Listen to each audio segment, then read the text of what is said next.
Hello everyone. Today I brought home a few old LED bulbs from the flea market. They look brand new, but looks can be deceiving. Let's see how they perform. First, let's try the first bulb. Screw it into the socket. Flip the switch. Nope, completely dark.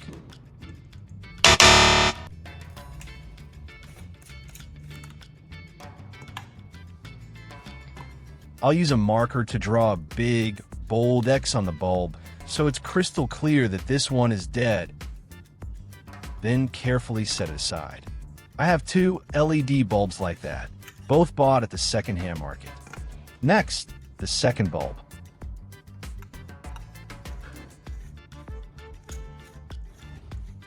Flip the switch.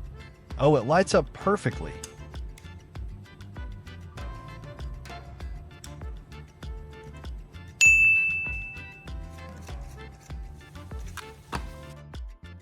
Mark this one with a nice check mark. Last bulb now. Plug it in. Turn on the switch, nothing again. Another X, so we've got two dead bulbs and one still good. Can you believe it? I honestly thought that anything from the flea market would either be completely dead or only good enough to keep as a souvenir. But here we are. Out of 3 old bulbs, one actually works perfectly. I'll pick one of the broken bulbs at random to start the first fix. First, use a small knife to carefully open the bulb's casing. Hold the bulb steady and tilt the blade slightly, just enough pressure to separate the cap.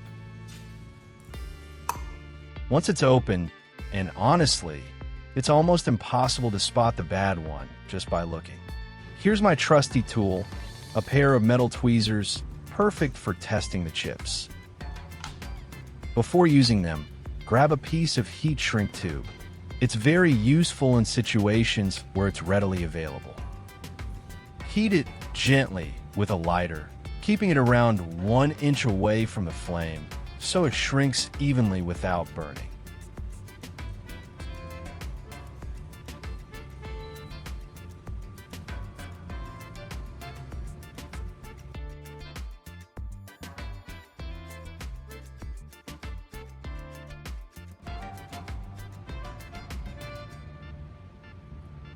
Once it shrinks, it looks just like a little plastic straw.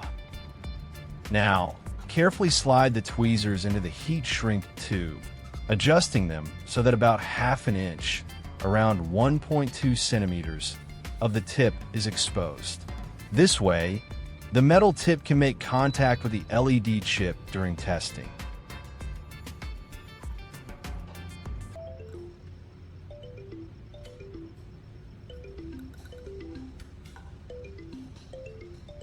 Now, screw the bulb back into the socket and turn it on. With the tweezers, gently tap each LED chip one at a time. Pause for a moment after each touch to observe. Oh, there it is. When the tweezers touch the faulty chip, the bulb lights up. Mark that exact spot with a pen. Then turn off the power, remove the bulb. Please look closely at this spot. I will scrape it off with a knife. I take a small knife, tilting the blade slightly against the surface of the circuit board, and gently scrape away the protective coating around the faulty LED chip.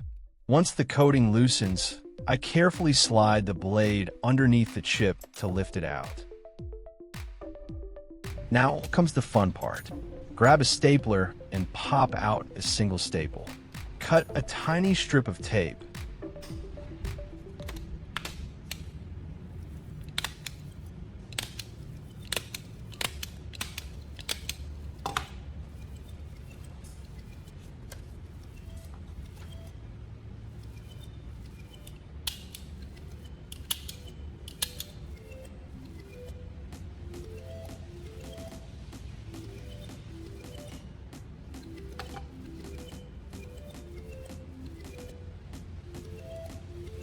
about ½ inch, 1.2 centimeters.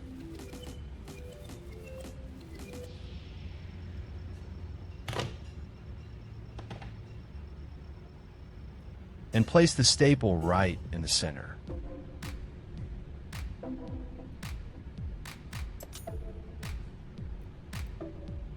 If the tape feels too big, just trim it down.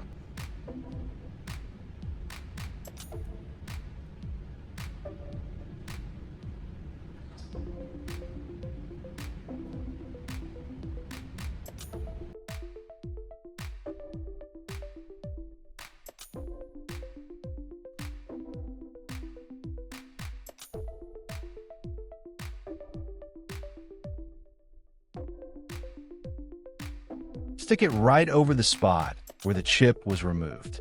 From a scientific perspective, the metal staple acts as a tiny electrical bridge.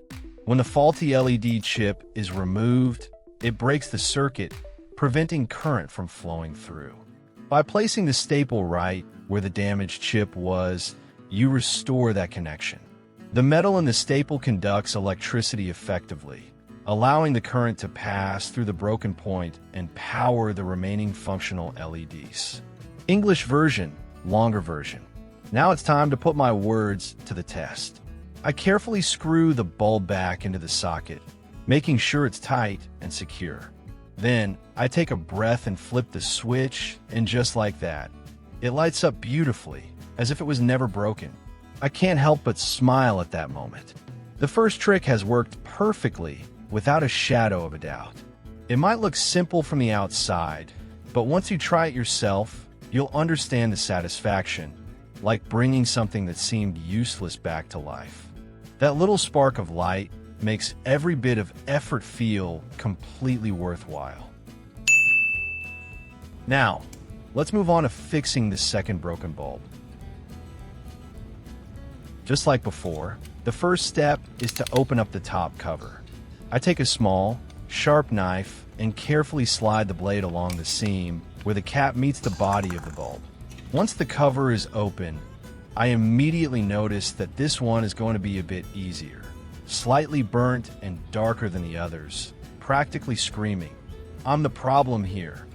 I grab my marker, circle the faulty chip so I don't lose track of it. Then, with steady hands, I start scraping away the damaged chip bit by bit. This part requires precision and patience. It's almost like a test of steady hands. The key is to stay calm and avoid rushing. This part takes precision and patience. Stay calm, don't rush, and keep your hands steady. Once the surface is clean, flat, and free of rough edges, I sit down, ready to move on to the next step. Next, I reach for the roll of aluminum foil. The same one I always keep neatly in my toolbox, making sure it's nice and flat, then grab my scissors and snip off a small piece. There's something oddly satisfying about that crisp snip sound as the scissors cut through the shiny metal, almost like I'm prepping for a delicate little repair surgery. Then I start folding the piece of foil, one neat fold at a time, adding layer upon layer to build just the right thickness.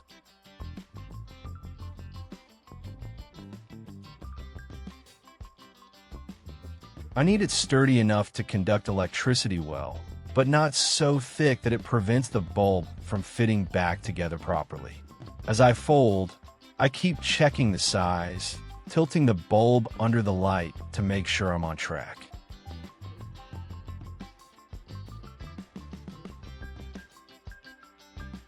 If the piece still looks a little too wide, I carefully trim the edges, taking my time so I don't accidentally tear the foil. Each fold and snip makes it a little more precise, until the piece feels like it was custom cut to fit perfectly onto the exact spot where the chip was scraped away. At this step, I will do it similarly to the light bulb fixing trick with the stapler, but with a slight difference, and in just a moment you will see the difference. When shopping for secondhand items, never let a shiny exterior fool you. Some items might look almost brand new on the outside, but the inside could already be worn out or damaged. Take your time to inspect every detail carefully, from its physical condition and build quality to whether it actually works as intended. If possible, test it right there on the spot. Plug it in, flip the switch, or check the moving parts. Don't hesitate to ask the seller about its history or current condition. You'd be surprised how often they'll share useful details if you just ask. Remember, buying secondhand is a bit of a gamble, but with a sharp eye and a little patience, you can score some truly great finds instead of dragging home something that's already broken beyond repair.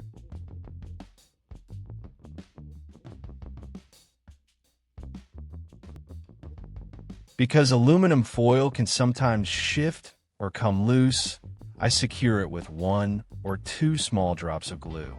I spread the glue evenly with a toothpick to make sure it seeps into the edges and holds the patch firmly in place. Then, I wait a few minutes to let the glue dry completely.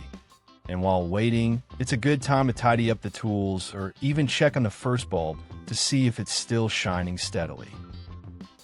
I take a small breath, flip the switch, and just like that, the light bursts to life, glowing brightly as if it were brand new.